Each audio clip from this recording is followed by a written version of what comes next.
నమస్కారం. బీఆర్కే భక్తి ఛానల్కి స్వాగతం. నేను మానస. ఈరోజు మనతో పాటు ఉన్నారు ప్రముఖ ఆధ్యాత్మికవేత్త, జ్యోతిష పండితులు బ్రహ్మశ్రీ దేవులపల్లి బాలచందర్ శర్మ గురువుగారు ఉన్నారు. గురువుగారిని అడిగి విశ్వవసు నామ సంవత్సరంలో 12 రాశుల వారికి ఎలా ఉండబోతుంది, వాళ్ళు ఎలాంటి పరిహారాలు చేసుకోవాలో గురువుగారిని అడిగి తెలుసుకుందాం.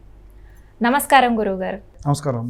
గురువుగారు, విశ్వవసు నామ సంవత్సరంలో వృశ్చిక రాశి వారికి ఎలా ఉండబోతుందో తెలియజేయండి.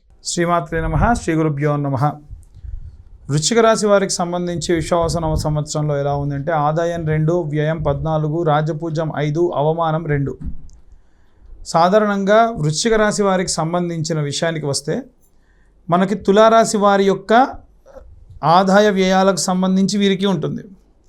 కానీ వీరికి ఏంటంటే ఆదాయం 2, వ్యయం 14 అని ఉంది. ఎందుకు అంటే గతంలో వీరి యొక్క గ్రహ సంచారం వలన వీరి యొక్క రాశాధిపతి, అలాగే వీరి యొక్క నక్షత్రాధిపతి వీరి నుంచి పంచమ కోణ స్థానాల్లో గ్రహ సంచారము, మొన్ననే జరిగిన షష్టగ్రహ కూటం వీరి వలన ఇలా ఉంది. కానీ వీరు అన్నిటినీ కూడా అధిగమించి ముందుకెళ్ళేటువంటి జాతకులని చెప్పొచ్చు.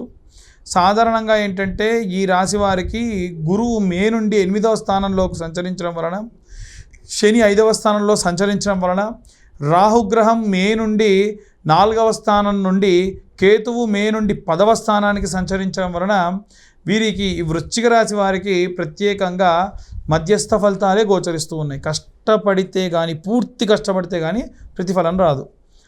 ఒకవేళ వీరికి నష్టం ఏర్పడ్డా వీళ్ళు బాధపడరు, కష్టం వచ్చినా అధైర్యపడరు. వీరి లక్షణం అది.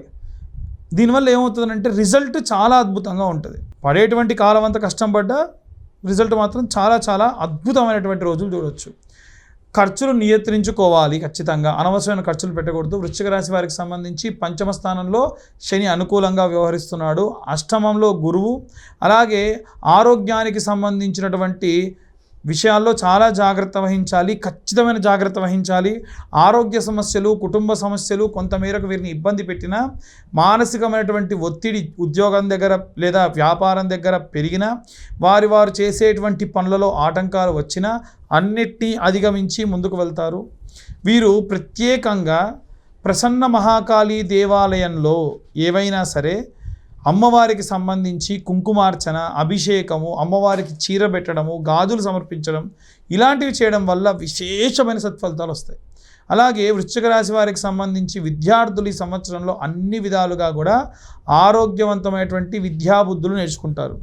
అలాగే వృశ్చిక రాశి వారికి సంబంధించి స్త్రీలకు సంబంధించి కుటుంబ సౌఖ్యము, ఇంట్లో ఉన్న గృహిణులకు కావాల్సింది ఏమిటి, వాళ్ళ ఆరోగ్యం ఎలా ఉన్నా ఇంట్లో ఉన్న వాళ్ళందరూ బాగుండాలి, మంచిగా తినాలి, ఇలా ఉంటుంది.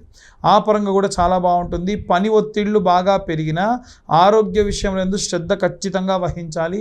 మానసికమైన ఒత్తిడికి చాలా దూరంగా ఉంటారు. ఏదైనా స్ట్రెస్ వస్తుందంటే వదిలేస్తారు తప్ప స్ట్రెస్ తీసుకోరు. ఇది ఒక రకంగా మంచిదే. ప్రతి విషయాన్ని లోతుగా పరిశీలిస్తారు.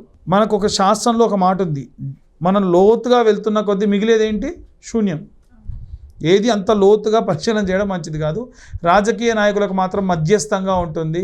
రైతాంగానికి ఈ సంవత్సరం అనుకూలంగా ఉంటుంది. వ్యాపారస్తులకు సంబంధించి లాభదాయకంగా ఉంటుంది. వ్యాపారాభివృద్ధి జరుగును. ఖచ్చితంగా సినీ రంగాలు, మీడియా రంగానికి సంబంధించిన విషయంలో ఈ సంవత్సరం చాలా సానుకూలమైనటువంటి ఫలితాలు కనిపిస్తూ ఉన్నాయి. వ్యాపార సంబంధితమైనటువంటి విషయాలు కూడా మంచి శుభ ఫలితాలు గోచరిస్తూ ఉన్నాయి. ఈ 2025వ సంవత్సరంలో, ఈ యొక్క విశ్వావసు నామ సంవత్సరంలో ముఖ్యంగా, అంటే నేను చెప్పేది డిసెంబర్ తర్వాతి ప్రాంతం గురించి కాదు, ఈ లోపు వృశ్చిక రాశి వారికి మరింత శుభ ఫలితాలు పొందవచ్చు. ముఖ్యంగా ఆరోగ్య సమస్యలు వచ్చినప్పటికీ వాటన్నిటినీ కూడా అధిగమిస్తారు. దక్షిణామూర్తి స్తోత్రం చేయడం మంచిది.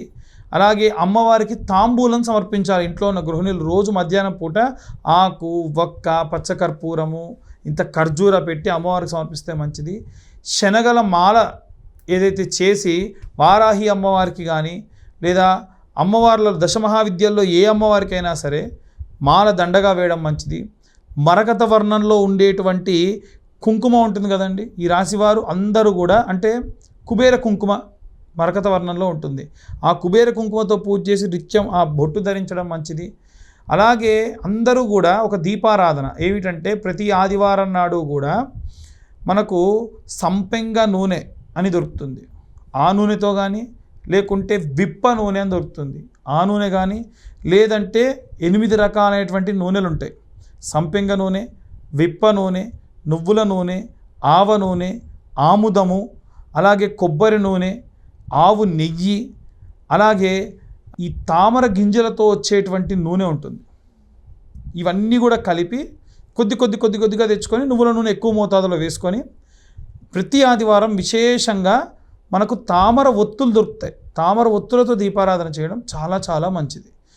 వీలైనంత వరకు కుటుంబ సభ్యులందరూ కలిసి ఉన్న సమయంలో ఆరోగ్యం బాగుండాలి కాబట్టి దక్షిణామూర్తి స్తోత్రం కానీ, లలితా సహస్రనామం కానీ, కనకదార స్తోత్రం కానీ ఇంట్లో అలా చాంటింగ్ చేస్తూ వస్తూ ఇల్లంతా శుభ్రంగా తుడుచుకొని ధూపం వేసుకుంటే అసలు ఆ ఇల్లు ఎంత ప్రశాంతంగా ఉంటుంది.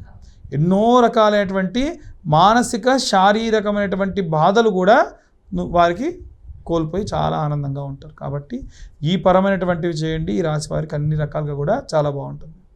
మనకు అందరి యొక్క వాడుక భాషలు చెప్పాలంటే మనందరికీ ఎలా అయితే పంచాంగం వర్తిస్తుందో దేశ కాలమానానికి కూడా మనకి పంచాంగము అనేది ఉంటుంది. పంచాంగము అంటే తిథి, వార, నక్షత్ర, యోగ, కరణం. కాబట్టి ఒక్కొక్క ప్రాంతానికి ఒక్కొక్క విధమైనటువంటి వాతావరణం ఉంటుంది. దానికి తగినట్టుగా అక్కడ ఏం జరగబోతున్నాయి అనేటువంటిది పంచాంగం చెబుతుంది. ఉదాహరణకు మనకు ఎప్పుడో అమావాస్య రాబోతుంది, ఎప్పుడో పౌర్ణమి రాబోతుంది, ఎప్పుడు గ్రహణం రాబోతుంది అనేటువంటి విషయం కూడా మనకి ఈ యొక్క పంచాంగంలో నిక్షిప్తం చేయబడి ఉంటుంది. అలా ఈ యొక్క విశ్వావసునామ సంవత్సరంలో సాధారణంగా వర్షానికి సంబంధించిన విషయానికి వస్తే, ఎందుకంటే అందరూ కూడా వర్షపాతం సుగమంగా ఉంటే, వర్షం బాగా ఉంటేనే మనం పాడి పంట వ్యవస్థ అద్భుతంగా ఉంటుంది, రేట్లన్నీ కూడా కాస్త అనుకూలంగా ఉంటాయి. ఈ సంవత్సరం వర్షానికి సంబంధించి కొన్ని సందర్భాల్లో మనకి అధిక వృష్టి అని అంటారు కదా, అనుకోని వర్షాలు, అనుకోని కాలంలో వర్షం పడడం లాంటివి జరుగుతాయి. మిగిలిన కాలం అంతా కూడా వర్షం సమయానికి సానుకూలంగా ఉంటుంది. ఈసారి ఎండలు కాస్త అధికంగా ఉండే అవకాశం ఉంది.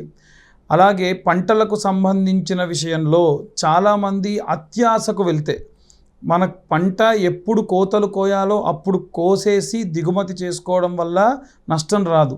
ఇంకా పక్కన వాడి ఖాతా బాగా ఉంది, నాది ఇంకా పెరిగితే బాగుంటుంది అని కనుక ఆశపడితే ఆ పరంగా ఆ సమయంలో అనుకోకుండా వర్షం పడడం వల్ల ఇబ్బంది పడేటువంటి అవకాశం ఉంది.